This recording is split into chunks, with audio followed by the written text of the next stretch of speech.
Bon, merci Monsieur Salamatian de m'accueillir dans votre librairie. Merci à M. Nour Mohammadi également de m'y accueillir. Ça me fait extrêmement plaisir d'être là aujourd'hui avec vous parce que ça fait vraiment 10 ans jour pour jour que j'avais présenté donc, mon premier livre, Dentelle et Tchador, à mon avis qu'on ne peut pas dissocier de ce livre-là. Pourquoi? Parce qu'à l'époque, j'avais vécu 2 années en Iran en tant que correspondant, donc l'Iran qui m'avait permis de commencer tôt ma carrière entre guillemets de journaliste, qui avait été un sacré accélérateur de carrière, parce que à l'époque où beaucoup de mes camarades de la faculté d'école de journalisme se battaient pour avoir ne serait-ce que quelques signes ou caractères, quelques lignes dans des journaux hebdomadaires, moi le fait d'aller et venir en Iran, d'avoir cette liberté de mouvement en Iran, grâce, il faut le rappeler, à mon passeport iranien, m'avait permis de commencer très tôt et d'écrire pour beaucoup de journaux. Ce premier livre, je l'ai écrit, moi j'ai un gros problème, c'est que je suis extrêmement impatient, peut-être du fait de ma jeunesse, peut-être aussi du fait de mon caractère, et c'est vrai que je l'ai écrit d'une certaine manière malgré moi. Pourquoi? Parce que cette aventure iranienne, qui est la première, j'entends, qui était fantastique. J'avais vraiment vécu, j'avais 21 ans quand j'avais été en Iran, j'avais vraiment vécu de l'intérieur tout ce qui se passait dans cette société, même si c'était davantage bien sûr à Téhéran que dans le reste du pays. Et je voulais témoigner. Malheureusement, cette expérience iranienne s'était achevée assez rapidement malgré moi, au bout de 2 ans, parce que j'avais été contraint de quitter le pays. On était en 2007.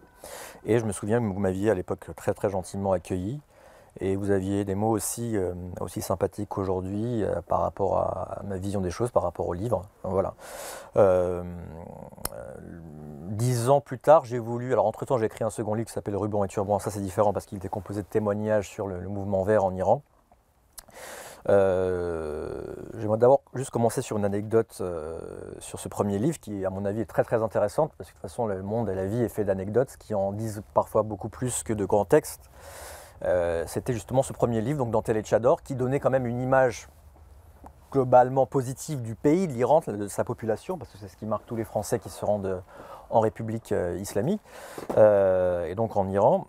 Et donc beaucoup de gens avaient vraiment apprécié. Alors soit ce sont des gens qui avaient déjà été en Iran et qui se sont dit c'est exactement ce que j'avais vu, soit ce sont des gens à qui ce livre avait donné envie d'aller en Iran, mais globalement c'était très très positif. Et j'avais été donc invité à l'ambassade d'Iran à l'époque à Paris, par l'ambassadeur de l'époque, dont je tairai le nom, il vaut mieux, bon c'était pas le précédent, c'était encore bien avant.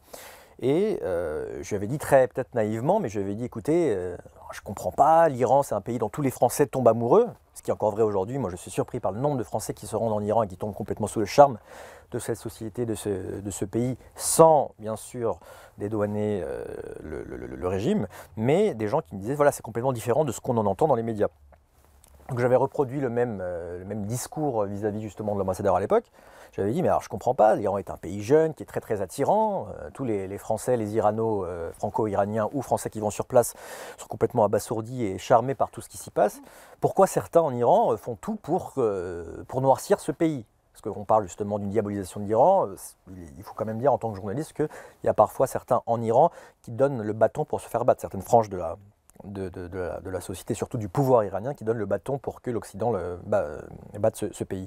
Et il m'avait regardé, il m'avait dit c'est pas, en persan, c'est pas parce que vous êtes jeune et binational qu'il faut ainsi pisser sur la République islamique. Il avait attrapé le livre et là, bam, j'avais eu peur, un petit saut comme ça en arrière, et j'avais regardé comme ça le conseiller présent à côté. Il m'avait dit comme si ça s'était super bien passé, mais en fait non, ça s'était très mal passé.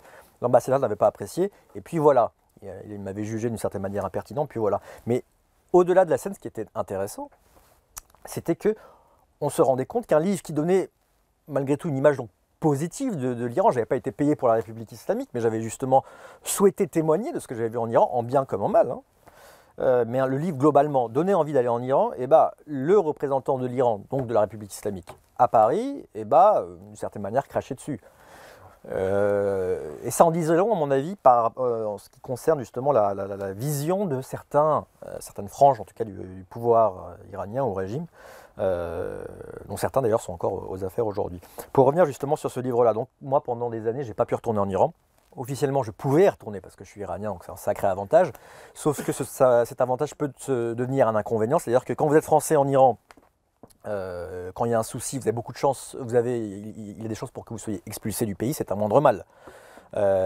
Si ça se passe très très mal, comme ça a été le cas récemment pour une citoyenne française sur l'île de Kish, ça peut durer plusieurs mois. Et voilà. Mais pour les binationaux, c'est beaucoup plus compliqué. C'est-à-dire que l'Iran est un véritable, c'est open bar pendant des semaines, des mois et même des années. Mais tous, comme le disait un ancien diplomate français qui était en poste en Iran, il disait l'Iran, tout se passe bien en Iran jusqu'à ce que ça se passe mal. Et c'est vrai que je savais très bien, de sources sûres et concordantes, que si j'y retournais au moment du mouvement vert et même après, jusqu'à 2013, je me ferais arrêter manu militari à mon entrée à l'aéroport. À partir de 2013 est arrivé le président Rouhani, président que l'on appelle modéré, moi je le mets toujours entre parenthèses parce que il n'est pas si modéré que ça, mais en tout cas il est moins conservateur que les ultra-conservateurs. Et puis bon, il faut connaître quand même les luttes de pouvoir en Iran pour se rendre compte qu'elles existent. Donc moi je ne suis pas forcément d'accord avec ceux qui disent que c'est un faux modéré, bon ça on y reviendra après. Mais bon, je mets toujours ce mot entre guillemets. À partir de 2013, donc, il est arrivé, il a invité ses compatriotes iraniens de la diaspora à revenir en Iran, affirmant justement qu'ils avaient besoin, que le gouvernement iranien avait besoin d'eux.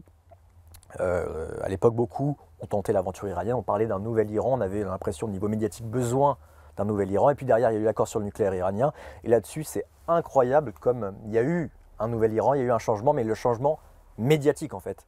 C'est-à-dire que l'Iran n'a pas changé, enfin, l'Iran va de l'avant depuis, ça dépend, on peut dire depuis certains 2500 ans, certains depuis 100 ans, révolution constitutionnelle, certains depuis 40 ans, après la révolution iranienne, qui a donné la République islamique.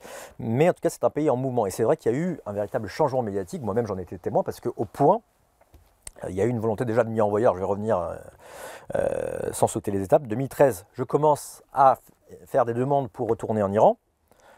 J'ai le droit d'y aller officiellement en tant que citoyen iranien, mais bon, je savais que je ne pouvais pas. Je veux avoir une sorte de feu orange, donc ni un feu vert parce que c'est pas possible, ni un feu rouge parce que, enfin, je l'avais le feu rouge avant, mais m'était dit de façon en tout cas indirecte. Donc je cherche à avoir justement une accréditation. Pendant 3 ans, j'essaie en vain. Et puis arrive ce moment où je suis invité, bon, j'y allais, j'avais de bons contacts avec l'ambassade d'Iran, dont l'ambassadeur avait changé, beaucoup plus, je dirais, pragmatique et peut-être modéré. En tout cas, il connaissait bien la France et il savait parler le français, ce qui indique d'ailleurs que le précédent ambassadeur, en tout cas celui qui m'avait insulté, ne connaissait pas un traître mot du français, donc il n'avait même pas lu le livre, donc voilà. Et j'ai effectué des démarches pour pouvoir avoir cette accréditation, me rendre sur place. Pendant 3 ans, on ne m'a pas répondu. En Iran, quand on ne répond pas, ça veut dire non, parce que les Iraniens ne savent pas dire non. Et puis un jour, alors que je suis invité à la fête, l'anniversaire de la Révolution, le Bistodo Bahman, donc 11 février, on me dit eh ben, ça ne sera pas non plus pour cette fois-ci. Je voulais y aller justement pour les élections législatives. Eh ben, ça ne sera pas pour cette fois-ci, malheureusement. Mais continue, vas-y sur place. Peut-être que non, je n'allais pas y retourner. Sauf qu'entre-temps, les règles ont un peu changé. Étant plus correspondant en Iran, en me rendant sur place, tout journaliste se rendant en Iran a besoin d'avoir l'accord, en tout cas de collaborer avec une agence de presse semi-officielle. En gros, c'est le ministère de la Culture et de la Guidance islamique qu'on appelle Ershad, qui fait appel à des agences souvent dirigées par d'anciens sécuritaires iraniens, donc qui ont pignon sur rue, qui ont de nombreux contacts, et qui vous aident à... C'est la nouvelle interface qu'on a, en tout cas depuis plusieurs années, et c'est eux qui œuvrent pour vous faciliter l'obtention du visa ou de l'accréditation selon votre nationalité. Et en fait, une personne, donc Monsieur Nedjati, c'est pas son vrai nom, mais je l'appelle dans le livre Monsieur Nedjati, parce qu'il a envie d'avoir des problèmes encore, même si j'en aurais peut-être d'ailleurs, il me dit, écoute, je m'occupe de tout. Bon, je ne le crois pas. Et puis au bout de 5 jours, il arrive comme ça et il m'obtient le fameux, en tout cas, l'accord, c'est pas un visa, c'est un accord du ministère de la Culture me disant que je suis autorisé justement à couvrir les élections législatives à l'époque en 2016 pendant une semaine.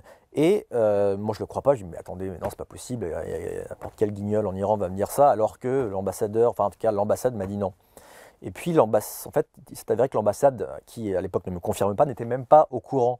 Et que cette personne à Paris, en fait, avait raison. Elle avait obtenu le visa, enfin en tout cas l'accréditation pour moi, et que d'une certaine manière, elle avait plus de pouvoir à Téhéran que l'ambassadeur ici. Bref, en tout cas, c'est un exemple qui en dit long justement sur les pôles de décision en Iran qui sont multiples. C'est pas comme en France, un président, un premier ministre et tutti quanti, même si c'est plus complexe que ça, mais en Iran, il y a plein de pouvoirs parallèles, pour le meilleur et pour le pire. Bref, je décide de retourner en Iran, j'ai assez peur, mes parents ne sont pas rassurés, notamment ma mère qui est présente ce soir, qui est contre mon retour en Iran, qui me fait pas mal stresser. Et bon, je vais passer les détails, mais ce qui est surprenant, c'est que, arrivé sur place, donc je me rends au bureau de ce monsieur Nejati, donc je passe sans encombre les frontières sans être arrêté. Je retrouve beaucoup d'amis que j'avais quittés 10 ans auparavant, quittés parce que je ne pensais pas être obligé pendant 10 ans à partir du moment où j'étais contraint de quitter le pays parce qu'on m'a poussé vers la sortie, à la fin il y avait clairement des menaces qui étaient proférées contre moi. 10 ans plus tard, tout s'est bien passé, j'y retourne et là je vais dans le bureau de ce monsieur qui me dit mais toi je dois payer une certaine somme. Parce que c'est le cas de tous les journalistes qui doivent payer pour ce qu'on appelle les activités de fixing, c'est-à-dire de traducteur, de guide, tout ça, sauf qu'il me dit, et donc c'est une personne qui est là pour vous traduire la conversation, bon je n'en avais pas besoin, je parlais personne, mais bon, il est également là pour vous fliquer d'une certaine manière, en tout cas rendre des rapports sur ce que vous faites, même si ça ne fait pas de lui un agent, parce que c'est souvent des jeunes qui sont d'ailleurs, qui ont comme tout jeune en Iran, des positions assez modérées, si ce n'est plus. Mais il me dit, donc Monsieur Nejati me dit, mais vous parlez persan? Et je fais oui, oui. Il fait, bah écoutez, vous n'avez pas besoin d'un traducteur. Allez-y, faites travailler sur ce que vous voulez. Et voilà, je me retrouve, donc 10 ans à l'époque, c'était donc 9 ans. 9 ans après mon départ contraint en 2007-2016, donc 9 ans plus tard, complètement libre en République islamique, pouvoir faire ce que je veux. Ça, c'était lors de mon retour. Donc, pourquoi je fais cette longue introduction? Pour vous dire que rien n'est sûr en Iran, rien n'est jamais acquis. Et pendant 2 ans, j'ai vraiment sillonné ce pays. Donc, je n'étais plus correspondant, donc je ne vivais pas H24 en Iran, en tout cas 12 mois de l'année, mais j'ai multiplier les allers-retours et j'ai pu faire à peu près ce que je voulais en Iran et surtout témoigner de ce que je voyais, des évolutions que je voyais. Et ce que je veux dire par là, c'est que moi, je n'ai pas la science de monsieur Salamatian, je ne suis pas non plus chercheur, je suis journaliste, donc c'est-à-dire que je raconte et j'essaie de vulgariser tout ce que je vois. Et parfois, les gens me demandent quelle est ta ligne. Quelle est la ligne que tu défends dans ce livre? Bah, la réalité, c'est que j'ai pas de ligne et qu'en fait, j'en sais rien. Je n'en sais rien, c'est-à-dire que je ne sais pas ce qui va arriver en Iran dans les années à venir. Je ne sais pas ce que vont donner les pressions américaines. En revanche, ce que j'ai pu témoigner, c'est de la vie en Iran, comment on vit en Iran. Et pour revenir justement à ce véritable changement qui a eu lieu dans ce pays, ou autour de ce pays, moi je trouve que c'est surtout, ça a été assez radical. C'est le changement que l'Iran, enfin le changement au niveau de l'image de l'Iran que l'on a pu constater dans les médias. Moi, le premier voyage en Iran, le fameux que je vous ai raconté, a donné lieu à un dossier, une couverture spéciale au Point, donc dans le journal dans lequel je travaille, qui a titré à l'époque sur le nouvel Iran, avec une belle iranienne, foulard tombant, comme ça, sourire, donc une image quand même assez positive du pays. Même si le dossier était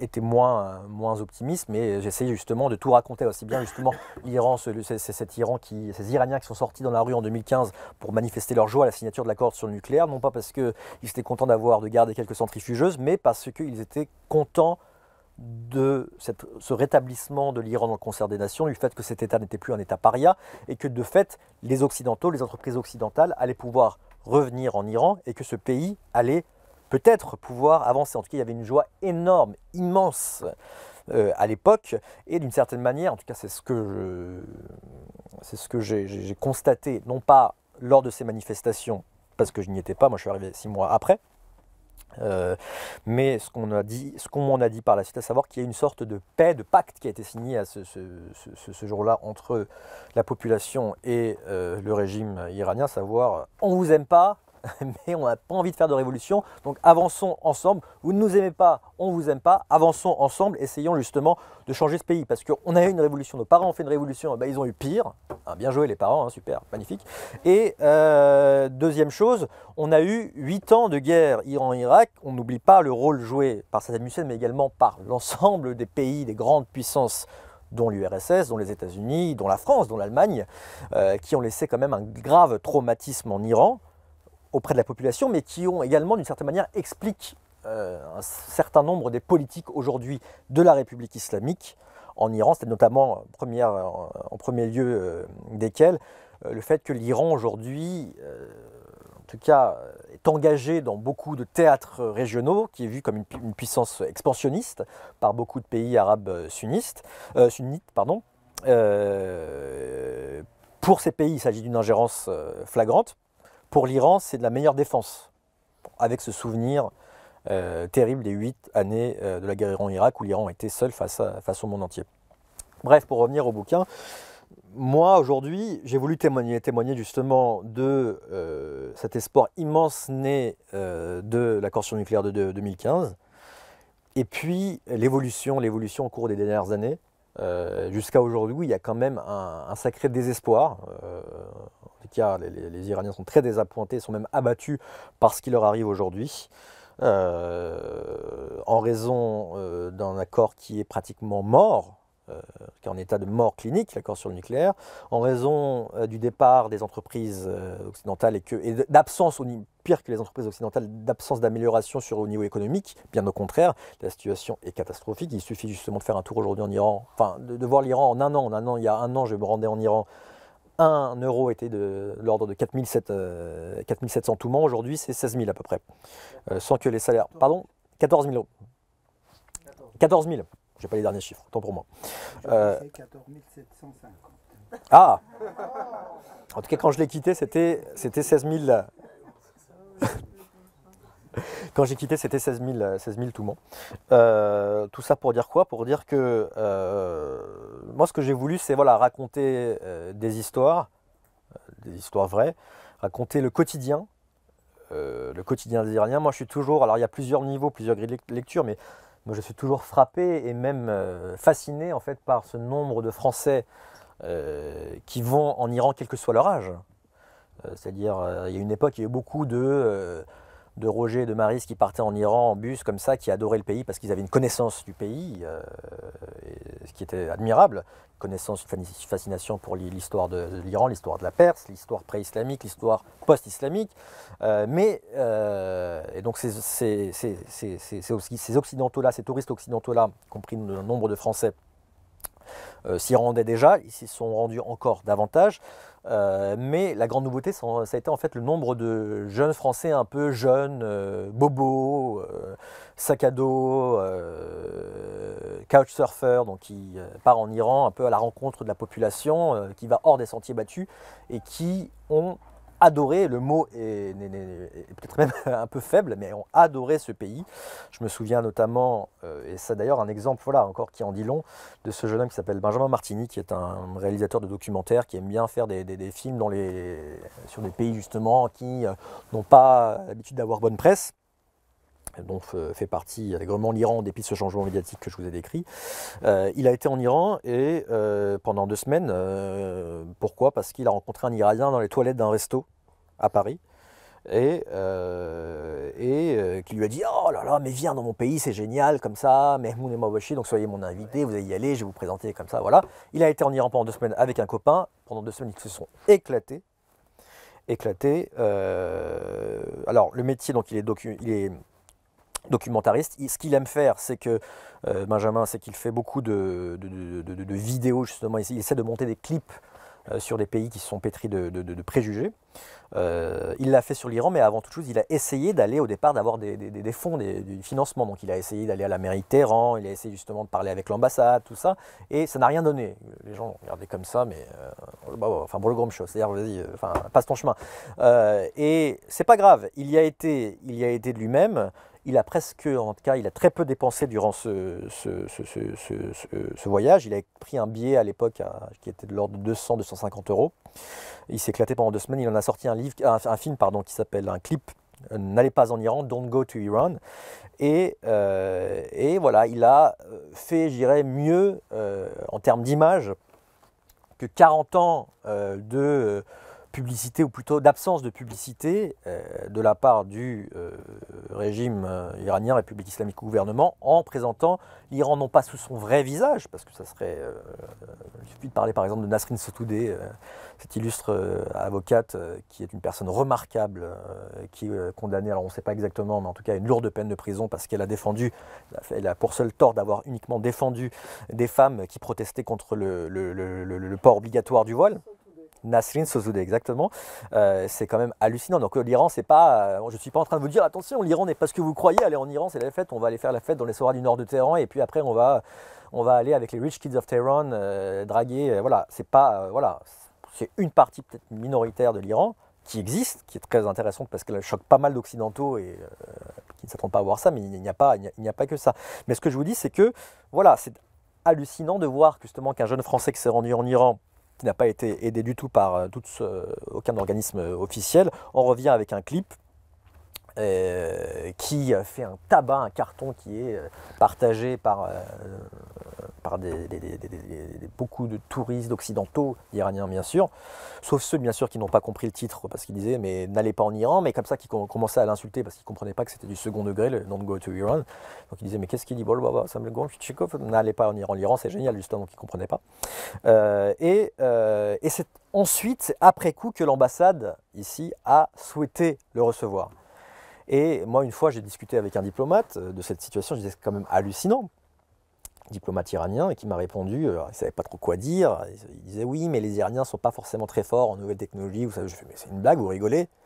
C'est les chars de la technologie, enfin tout ce qu'il y a. Enfin, il suffit de faire un tour en Iran pour s'en rendre compte. Il fait oui, mais alors, et puis il était gêné, il ne savait pas quoi répondre, et il m'a répondu, écoutez, à l'heure, c'était assez intéressant, il m'a dit à l'heure où certains pays de la région, par exemple l'Arabie Saoudite et le Qatar, dépensent des millions pour essayer de tenter de changer leur image, au moins ce changement-là, qui n'est pas de notre fait, je pense, apportera davantage de fruits. En tout cas, cette façon de changer, c'est-à-dire que le fait que les portes du pays aient été ouvertes et qu'un grand nombre d'Occidentaux se sont rendus sur place, est, je pense, plus efficace que des millions de dollars dépensés, ce qui n'est pas forcément faux. Donc j'ai beaucoup aimé apprécier justement cette analyse. Maintenant, ce qui est paradoxal, c'est que voilà, donc beaucoup de jeunes sont revenus, mais complètement enchantés, et de moins jeunes d'ailleurs, enchantés par l'Iran, vraiment sans vous mentir, je dirais de 18 à 19 à, le dernier exemple que j'ai eu, c'était quoi, 75, pour des raisons à chaque fois différentes, mais en tout cas une fascination pour ce pays, après y avoir été, et une folle envie d'y retourner. Mais c'est le cas des touristes, mais c'est aussi le cas des journalistes. Une des raisons pour lesquelles je dirais le Shahkal, c'est-à-dire vraiment pas le miracle, mais le Shahkal, c'est vraiment le chef-d'œuvre justement des autorités iraniennes à l'époque, en tout cas à partir de 2013, c'est d'avoir ouvert les portes du pays, notamment aux journalistes, qui de même, pour leur grande majorité, d'ailleurs peut-être trop et sans doute trop, ont décrit des choses très positives de l'Iran. L'Iran, la vie sous les sanctions, l'Iran, le nouvel Iran, l'Iran, l'Eldorado économique, l'Iran, société moderne, l'Iran, son histoire, l'Iran, la Perse, l'Iran, tout ce que vous voulez, l'art iranien, les films de Kiarostami, donc Kiarostami qui nous a quittés, et beaucoup de gens spécialistes ou pas spécialisés, mais qui, en voyant les sociétés, d'autres sociétés de la région, y compris dans des pays beaucoup plus touristiques, comme la Jordanie, comme l'Égypte, se tomber vraiment sous le charme de ce pays et avant tout de cette société. Et moi, plusieurs fois, j'aurais demandé, mais attendez, on parle de la chaleur de l'Iran, mais vous avez aussi la chaleur dans le Maghreb, au Maghreb, parce que quand vous partez au Maroc et tout, dans le souk à Marrakech, vous avez aussi cette chaleur, ou même ailleurs. Ils m'ont dit non, c'est différent. Qu'est-ce qui est différent? Ils m'ont dit, pourquoi c'est différent, madame? Je pense qu'il n'y a pas. J'ai toujours ressenti l'Iran et les Iraniens un peu comme des gens du Midi par rapport aux pays sunnites que vous me décrivez, parce que je connais aussi l'Égypte, l'Algérie, etc., et le Maroc. Et il n'y a pas cette espèce de douceur, y compris dans la langue. Le persan est une langue magnifique, qui chante, il y a des rondeurs, il y a des... Mais l'italien aussi. Par exemple, oui. Justement, l'italien n'est pas l'allemand, on va dire les choses ainsi. Et dans les pays... Je pense que c'est du fait justement de cette civilisation ancienne et du fait que les Persans, à mon avis, savent qu'il y a une longue histoire derrière eux, et même s'il y a eu la conquête musulmane et les armées des califes qui sont arrivées, il y a quand même eu quelque chose qui a été conservé du cœur de cette civilisation. C'est mon sentiment. Il y a un cinéma persan. En plus, il y a un tas d'auteurs, de littérateurs, de poètes, alors que lorsqu'on va ailleurs, il peut y avoir, en effet, l'Égypte a eu quand même une belle civilisation, mais il y a eu une véritable coupure entre l'Égypte pharaonique, puis l'Égypte hellénistique, après. Et la conquête arabe a cassé quelque chose. Je pense aussi que c'est vrai pour le Maghreb. Ceux qui ont gardé une mémoire plus ancienne sont plutôt les Berbères, c'est-à-dire les Kabyles, Enfin, il me semble. Je pense que l'Iran a, du fait de sa particularité, y compris religieuse, gardé quelque chose de différent. Et le contact n'est pas le même si on peut rencontrer des gens très sympathiques au Maroc, en Algérie, en Égypte. Mais c'est vrai qu'il y a... D'ailleurs, c'est ce que me répondait Benjamin Martini quand j'ai demandé... je fais mon boulot de journaliste, donc j'ai essayé justement de balancer un cliché. Donc, mais qu'est-ce qui vous a si tant plu en Iran? Il m'a répondu, c'est parce qu'on ne nous voit pas comme un billet de banque sur pattes. C'était ça. On ne nous voit pas comme un billet de banque sur pattes et qu'on a l'impression justement que cette chaleur n'est pas feinte. Maintenant, ce qui est intéressant pour revenir, parce qu'il ne s'agit pas, voilà, là on pourrait rester là-dessus, et au revoir, je m'en vais, super, c'est l'Iran, voilà. Non, l'Iran vit une situation quand même extrêmement difficile. Et moi, ce que j'ai adoré justement dans ce que j'ai vu, c'est qu'on ne peut rien prédire en Iran, mais ce que j'ai adoré, c'est que autant les jeunes, et je les comprends tellement, français, je le dis d'autant plus que voilà, 25, 30, 35 ans, même 40 ans, et même plus, qui sont rendus en Iran, étaient complètement, c'est vraiment une claque qu'on reçoit sur place quand on se rend compte que des gens qu'on ne connaît ni d'Ad ni d'Adam sont parfois plus chaleureux avec vous que votre meilleur ami ici. C'est ce qui m'est arrivé. Ça vous donne, vous recevez une véritable claque, mais, et je comprends parce qu'effectivement, dans de grandes villes, notamment Paris, les gens ne se parlent plus, ou beaucoup moins. Ce qui est une réalité. Maintenant, c'est intéressant de voir qu'en même temps, la première réaction d'un jeune ou d'une jeune iranienne dans un kiosque à l'aéroport, ça a été mais qu'est-ce que tu fous là, t'es con ou quoi? Enfin, il n'a pas dit comme ça, il a dit tu es bête ou quoi? On essaie tous de partir et toi tu viens alors que tu es en France, mais on comprend pas là, mais rentre en France là, mais va profiter comme ça. Et je les comprends tellement, c'est-à-dire qu'aujourd'hui, on assiste à une sorte vraiment de croisée des chemins entre justement les Français qui vont en Iran et qui découvrent des choses qu'ils n'ont pas ici, qui sont très très très attirantes. Et dans le même sens, beaucoup d'Iraniens aujourd'hui qui n'ont d'autre issue que la fuite. Et là-dessus, on pourrait penser, et d'ailleurs on n'est pas loin de penser parfois, que cette situation est aggravée par la politique, notamment la politique américaine de Donald Trump, qui inflige une pression sans précédent au régime iranien, mais à la population iranienne qui est frappée de plein fouet par les sanctions. Il suffit de regarder les taux de changement, le taux de change de la monnaie sans que les salaires augmentent, même s'il est prévu que les salaires des fonctionnaires augmentent de 20%. Le fait qu'il y ait aujourd'hui donc les prix, les denrées de première nécessité ont vu leur prix tripler en quelques mois. que tous les prix est, voilà, est au minimum doublé, que des médicaments, des pénuries de médicaments, notamment des traitements comme par exemple certains cancers, contre justement les troubles des reins. Mais quand on parle aujourd'hui, et c'est ça aussi, ça a été ce cheminement au fil du livre et au fil de mes allers-retours en Iran, quand Trump a mis une pression sans précédent, notamment sur l'économie iranienne. La majorité de la population, que je ne vais pas effectuer, alors je ne suis pas chercheur, mais la majorité des gens avec lesquels j'ai discuté, et pas uniquement à Téhéran, partout dans le pays, me disaient « Mais tu nous parles de Trump, on s'en fout ».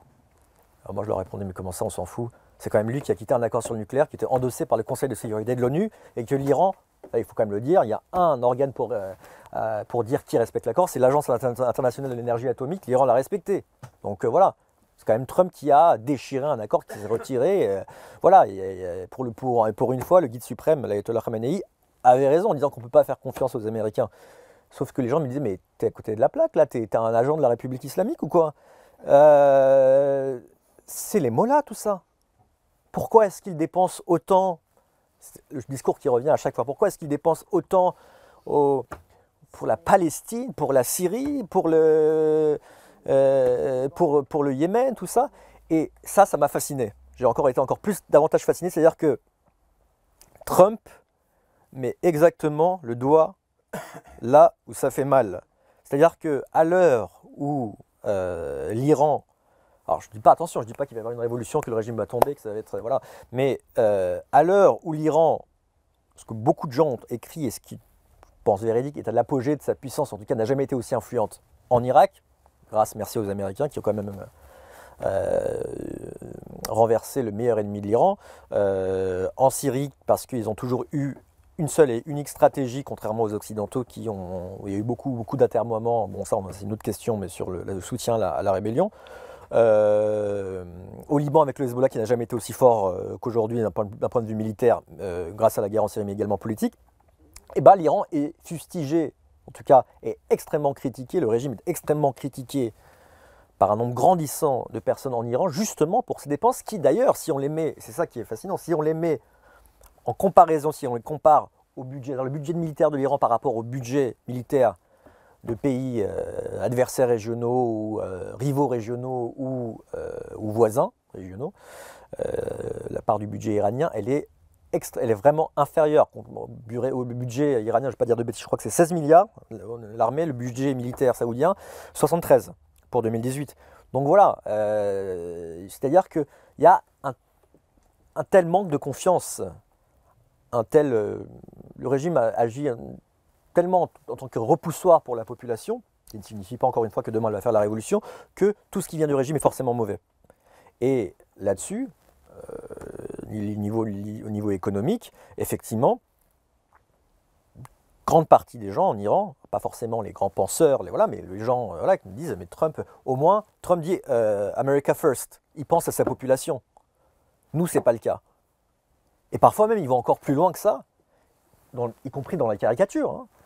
Parce qu'il y a souvent beaucoup de caricatures en Iran, dans les rues, mais ils disent, eux, répondent pas aux intérêts du peuple iranien. Eux, ce sont des Arabes. Eux, donc là, comme ça c'est intéressant d'entendre ça. Eux, ce sont des Arabes, voilà, nous sommes Perses, oui, après jaune, et là, il sort le machin, le Farvehad, donc le collier, justement, représentant donc, le Farvehad, donc le symbole du zoroastrisme, ce qui est assez intéressant. Donc on a donc un régime qui est installé, qui est fort, un des derniers états stables de la région, et ça c'est indéniable, en dépit d'attentats. Mais comme le disait d'ailleurs récemment l'expert Clément Terme, on a un état, en fait, dont pour lequel la principale menace est en fait sa population. Et ce mécontentement qui est énorme. Voilà, donc ça c'était une parenthèse pour refermer, mais ce sont des choses qui m'ont fasciné. Donc moi, voilà, moi je pense que l'Iran, ce qui m'a frappé, c'était le cas pour mon premier bouquin, et c'est aussi le cas pour celui-là. Le second c'était différent parce que c'était des témoignages que j'avais recueillis. Ce qui me frappe en Iran, c'est les sentiments, profusion de sentiments. C'est ce qui frappe un grand nombre d'Occidentaux qui se rendent en Iran, c'est on rit et on pleure parfois dans la même minute.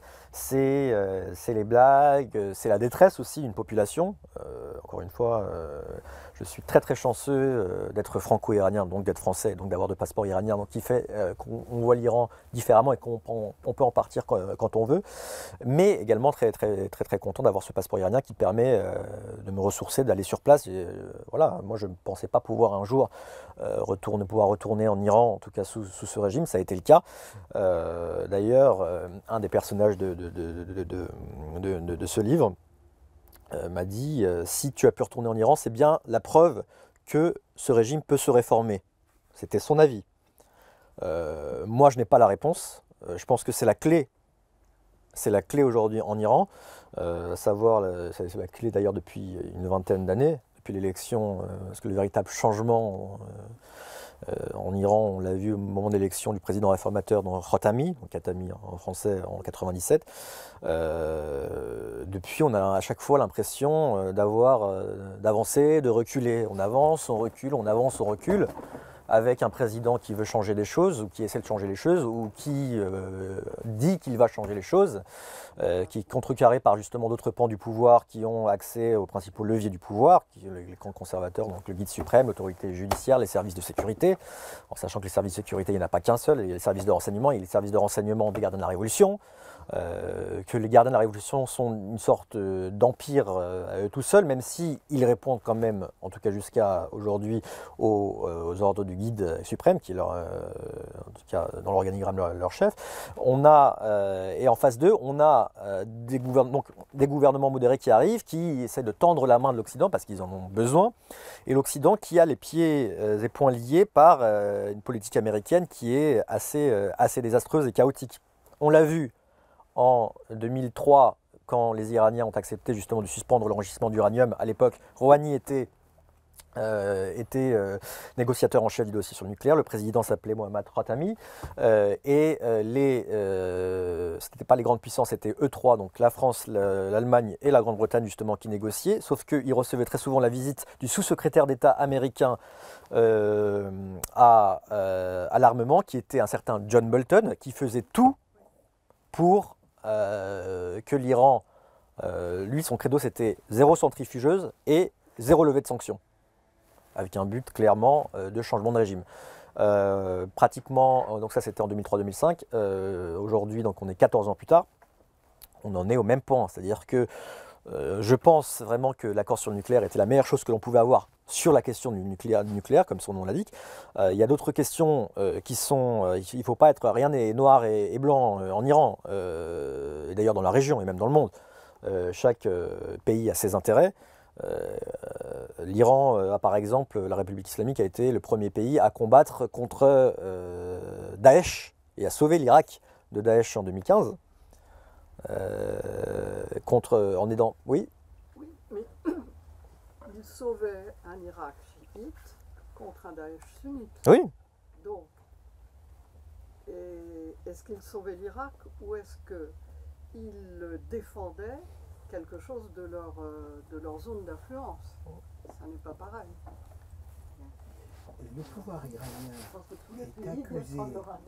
Le pouvoir iranien est accusé par la majorité des chiites d'Iran comme un pouvoir qui est trop sunnisé dans son essence. Trop quoi? Sunnisé. Est devenu sunnite.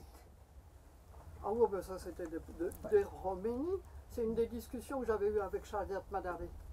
Et voilà. J'avais posé la question à Shardat Madari, dont l'œil malicieux pétillé me disait « Je ne comprends pas la question ». Alors répéter. Il ne faut pas prendre.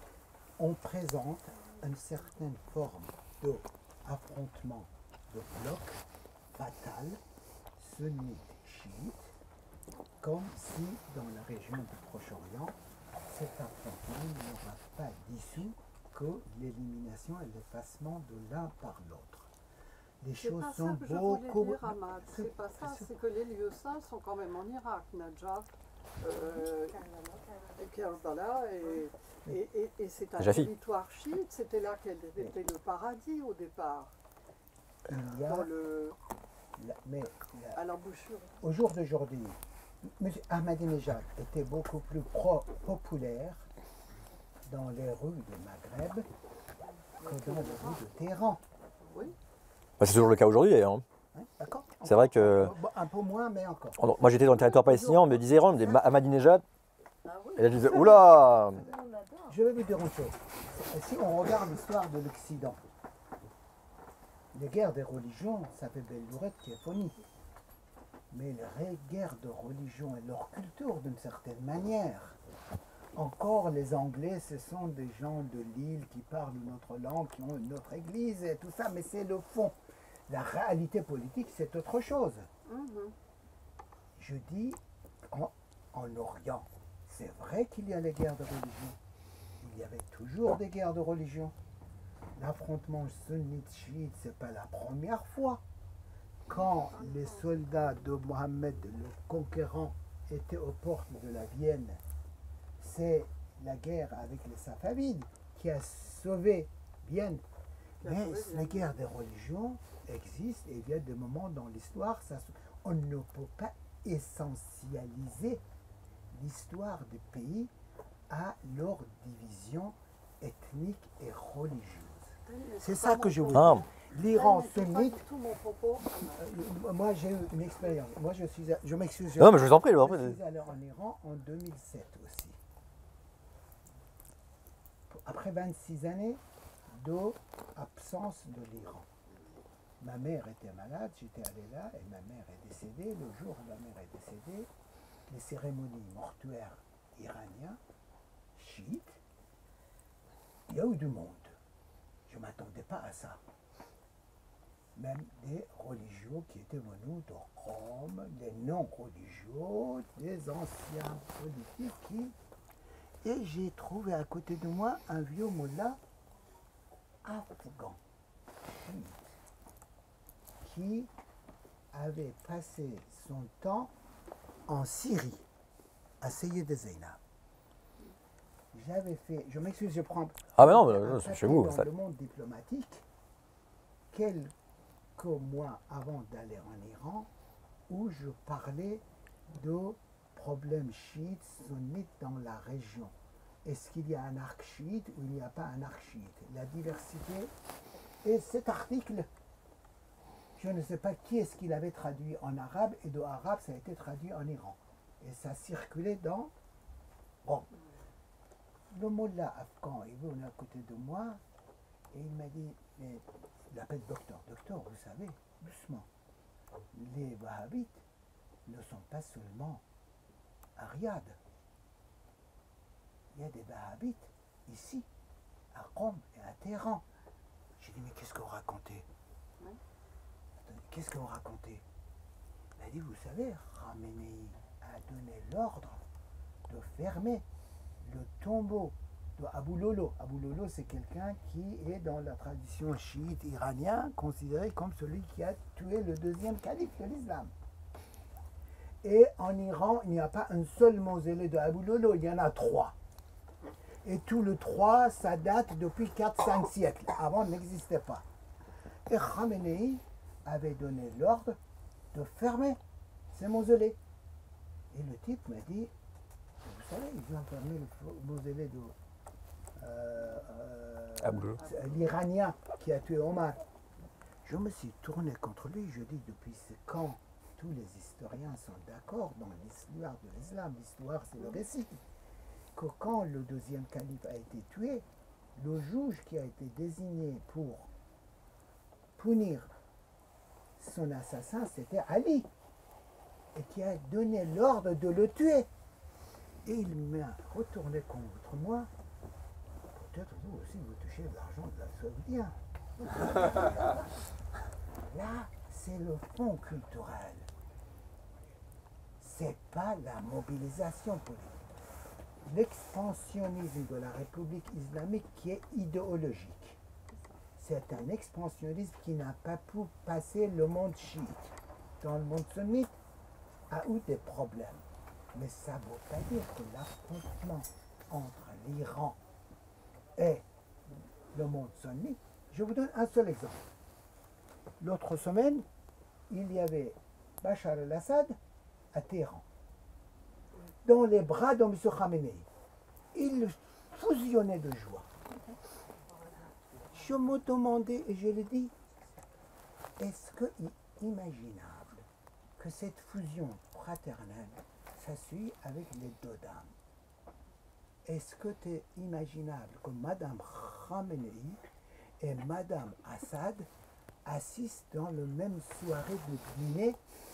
Absolument pas possible. L'Arabie Saoudite et l'Iran se sont entendus pendant la guerre de Koweït, à tel point que le Front de libération chiite a été encadré par les gens de M. Rafsanjani. Non. Faire essentialiser les peuples dans les carcans des catégories historiques et des catégories idéologiques, ça empêche de les voir. Là-dessous, je dis, l'Iran, sunnite, c'est vrai que la jeunesse iranienne que vous avez aujourd'hui s'en fiche complètement de sunnite, chiite, mais il y a une chose, c'est une jeunesse qui d'une certaine manière se particularise en se référant à l'Iran ancien, tout ça. Ça, l'Iran, je dis, c'est un esprit îlotier, insulaire. Pourquoi c'est devenu insulaire, c'est une autre histoire. Mais en Iran aujourd'hui, il n'y a pas tellement de fraternité anti-sunnite, c'est beaucoup plus anti-arabe. Et permettez-moi de vous dire que la jeunesse iranienne aujourd'hui, même, je vais dire encore une blasphème, s'il est antisémite, il est anti-arabe et non pas anti-juif. Et je choisis bien mes termes. Ça, c'est les particularités de cette région. Essayez de le comprendre avec sa complexité. Je m'excuse. Non, mais je vous en prie. Non,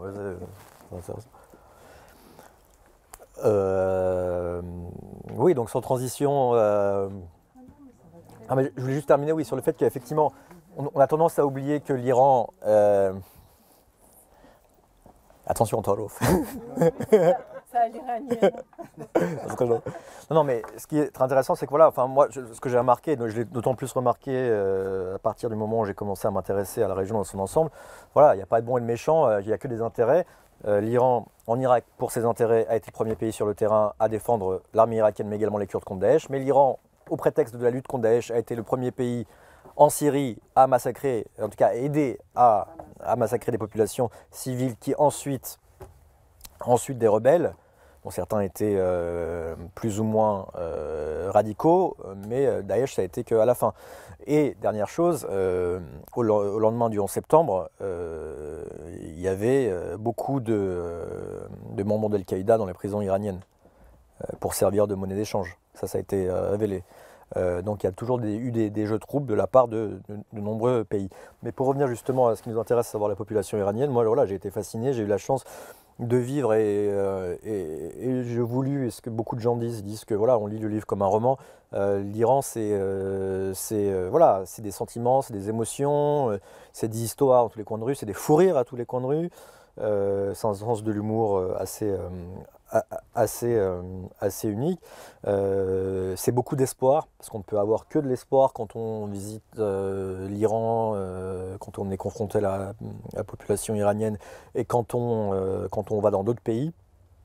Moi, je peux dire que quand on compare la société de pays dont les règles, les lois sont beaucoup moins strictes que celles de la République islamique, à savoir l'Égypte ou la Jordanie, la société n'a strictement rien à voir. Maintenant, ça, quand je parle de mon optimisme et de mon espoir, c'est sur le moyen long terme. Aujourd'hui, effectivement, 40 ans dans une vie, en tout cas dans l'histoire, c'est pas grand-chose. Dans une vie, ça commence déjà à être pas mal. Mais moi, j'ai quand même été surpris à la fin de... Je ne vais pas raconter la fin du livre, mais en tout cas, lors de mes derniers voyages, de voir le nombre d'Iraniens qui n'avaient qu'une idée en tête, c'était de quitter le pays. J'ai, par exemple, j'ai fait une intervention à la télévision, radio-télévision suisse, dans laquelle j'ai utilisé le mot 70, pas pour faire style et tout, pour être bien bien intégré, bien accepté. Derrière, un compte qui s'appelle French with Momo, c'est un compte Instagram, un Iranien ou franco-iranien, je ne sais plus très bien, qui apprend le français pardon, à ses compatriotes iraniens, qui l'a partagé. Et j'ai eu derrière plein de demandes d'amis Instagram, donc super, génial, je suis trop populaire. Mais en fait, ce qui m'a frappé, c'est le nombre de personnes qui m'ont contacté pour me dire comment on fait pour partir en fait. Donc le français, c'était pas forcément pour l'amour du français, c'est juste un moyen de partir. Et c'est ça la réalité de l'Iran d'aujourd'hui. C'est qu'on a d'un côté une population française, mais également occidentale, qui se réveille un peu sur la réalité de ce qu'est l'Iran, donc des médias qui se réveillent, parfois même trop, encore une fois. Si vous regardez au cours des dernières années, les couvertures qu'il y a eu sur l'Iran, ça a été que du positif. Et c'est pas moi qui ai fait du lobbying, parce qu'en sous-main j'ai été payé par l'ambassade. Hein. Ce sont, par exemple, au point, ce sont mes chefs qui voulaient, parce qu'ils voulaient être parmi les premiers, parce qu'ils sont que dans l'air du temps, parce qu'ils ont eu du flair, parce qu'avant il y a eu, je crois que le premier magazine c'est le Time Magazine, avoir fait Iran 2027, enfin un titre assez bizarre, mais voilà, un Iran assez positif. Et clairement, les journalistes qui allaient en Iran, qui se rendaient sur place, qui revenaient avec des histoires voilà, toujours assez positives, qui étaient de leur propre fait. Donc effectivement là-dessus, on ne peut être qu'optimiste. Maintenant, la réalité aujourd'hui de l'Iran, c'est l'accord sur le nucléaire qui avait suscité beaucoup d'espoir, qui n'existe pratiquement plus. C'est de nombreuses entreprises occidentales qui sont parties sans même attendre d'ordre de la part de leurs gouvernants. Ce sont des entreprises qui ont peur d'aller en Iran, même dans des secteurs qui ne sont pas sous sanction, parce que derrière leurs banques ici en France peuvent leur causer bien des problèmes, et ce qui est aussi une réalité. Ce sont aussi de nombreux comptes aujourd'hui de personnes iraniennes qui ferment jour après jour. Donc voilà, on n'est plus dans un cadre régime iranien, personne n'était ciblé, c'est quelque chose de global. Le problème, c'est qu'on sait, et que l'histoire a montré que, en tout cas, ce régime a l'habitude des sanctions, ça fait 40 ans qu'il vit sous sanctions. Que certains pans du pouvoir iranien, qui sont comme par hasard les pans les plus durs, se sont souvent servis des sanctions parce que qui contrôle aujourd'hui toutes les activités de contrebande en Iran, ce sont les gardiens de la révolution, donc il n'y a pas de secret. Maintenant, il y a aussi une réalité qui est propre à l'Iran, et c'est ce qui rend ce pays fascinant, c'est que voilà, c'est encore nous ici à Paris, tous ceux qui travaillent sur l'Iran, on se dit que Trump a fait une énorme erreur. Je pense qu'on n'a pas forcément tort, mais une réalité en Iran où on se rend compte que la majorité de la population en veut avant tout à ceux qui les dirigent, le gouvernement, mais avant tout le régime. Après, l'Iran n'est pas un pays, alors c'est vrai qu'une question qu'on peut se poser quand on voit aujourd'hui ce qui se passe en Algérie, enfin jusqu'ici, parce que pour l'instant rien n'a changé, mais quand on voit ce qui se passe en Algérie, on peut se poser la question, pourquoi ça ne se passe pas en Iran? Moi, j'ai pas de réponse à apporter à ça. En revanche, ce que je peux dire, c'est que ce que j'ai entendu quand j'étais sur place, ce qu'on me disait beaucoup, c'est que nos parents ont commis une erreur. Alors après, voilà, c'était une analyse personnelle, c'est pas une loi officielle, mais nos parents ont commis une erreur parce qu'ils ont fait une révolution sans penser à l'après. Après, c'est le propre aussi également d'une révolution. On fait une révolution, on voit ce qui se passe ensuite. Voilà. Aujourd'hui, il n'y a pas d'alternative. Aujourd'hui, on est l'un des derniers pays de la région qui n'est pas en miettes. Aujourd'hui, on n'a pas envie de mourir pour rien. Et c'est vrai que quand on voit aujourd'hui, par exemple, le cas, et je reviens à elle parce que c'est un exemple qui en dit long sur la situation actuelle, ne serait-ce que des droits de l'homme en Iran, qui ne se sont pas améliorés sous Rouhani. C'est pas faute pour Rouhani d'avoir essayé, mais c'est pas lui qui contrôle enfin, d'ailleurs, personne ne devrait contrôler l'autorité judiciaire. En tout cas, l'autorité judiciaire est entre les mains des durs, et encore plus aujourd'hui où c'est Brahim Raïssi, le candidat vaincu à la présidentielle, qui est à sa tête. Mais quand on voit justement qu'une des plus illustres personnes en Iran, comme il en existe beaucoup, mais en tout cas c'est le cas de Nasrin Sotoudeh, qui, dans ce qu'elle dit, dans ce qu'elle raconte, elle n'appelle qu'au respect en fait de la constitution iranienne actuelle, et qui reçoit une telle peine de prison, même si après voilà, il y a un appel, on ne sait pas ce que ça va donner, mais c'est ça, ça en vous dit long sur la situation du pouvoir iranien, 2 sur la condition des droits de l'homme en Iran, et 3, j'ai pas de 3 en fait. Voilà. Alors je vais juste terminer, après on va passer aux questions, vous pourrez poser bien sûr la vôtre, mais voilà, donc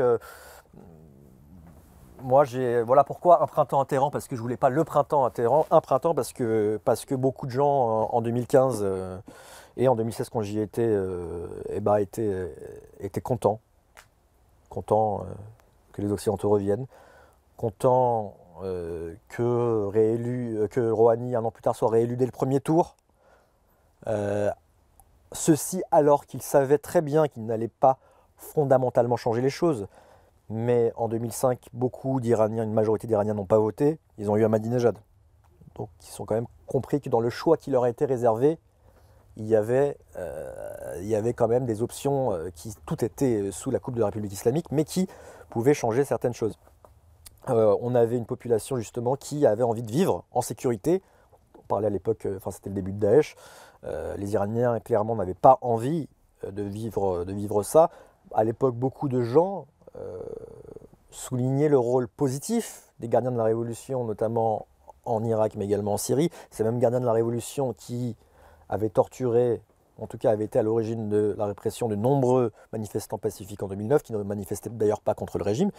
Donc voilà, il y avait un véritable printemps dans ce pays, et on se disait que rien ne serait plus jamais comme avant. Preuve en est, c'est ce que je décris dans le bouquin, le smartphone. Moi, la chose qui m'a le plus marqué justement de retour en Iran, c'est que tout le monde était connecté à son smartphone. Bon, c'est le cas aussi en France, sauf qu'en Iran, le smartphone permet de tout faire. S'informer, blaguer, bon, comme d'habitude, draguer, trouver son conjoint, faire de la pub, lancer des applications, utiliser des applications, qui d'ailleurs, comme par exemple le Uber iranien Snap, qui crée de l'emploi, donc, et que pour le coup, il y a plus de 82 millions d'habitants qui consomment énormément, qui ont des habitudes très très très occidentales, en tout cas consuméristes, et ça continue. Et ça, ils ne pourront pas prendre le devant de ça. En 2016, lorsque, par exemple, l'ancien président Khatami a appelé sur les réseaux sociaux, alors qu'il n'a pas le droit de citer dans les médias, il a appelé les électeurs à se mobiliser pour faire barrage à la liste des ultra-conservateurs, beaucoup d'Iraniens, notamment des jeunes, l'ont écouté. Et quelle ne fut pas leur satisfaction une semaine après, quand les listes, notamment à Téhéran, la liste de l'espoir, a tout remporté, a tout raflé tous les sièges, ce qui était un énorme, pour rester poli, en tout cas, un énorme, pardon ? Gifle, voilà exactement, bien joué. Un énorme gifle au guide suprême iranien qui lui-même avait apporté son soutien à la liste des conservateurs. Donc voilà, la situation est très délicate, à raison.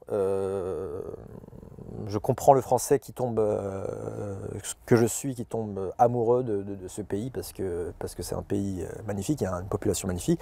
Comme je comprends l'Iranien que je suis également, qui n'a qu'une envie, c'est de quitter ce pays en raison de son régime, mais aussi, et c'est tellement évoqué dans le livre, en raison de la roublardise, et j'irai pas plus loin, des Iraniens. Et ça, c'est l'effet qui se coule, qui ont beau être extrêmement chaleureux, qui sont tout ça, qui ont aussi, c'est plus difficile, et c'est vrai qu'il est peut-être même plus difficilement entendable pour les Iraniens, mais l'Iran, c'est aujourd'hui la jungle en raison du régime, mais aussi en raison de la population. C'est-à-dire que moi, je me souviens de cette phrase de Asghar Farhadi, donc qui m'avait donné lors d'une interview, donc le fameux réalisateur du film Une séparation. Il nous disait, alors ça peut vous paraître dur, mais il disait voilà, chaque population a le régime qu'il mérite. Et en tout cas, il disait que ce régime n'est pas venu de nulle part, ce qui est une réalité. Moi, ce que j'ai vu, c'est que, voilà, bien sûr, l'ensemble de l'Iran, c'est pas que les Sohra du nord de Téhéran, mais qu'aujourd'hui, de ce que j'ai vu, une grande majorité de la population, quand même éveillée, éduquée, contre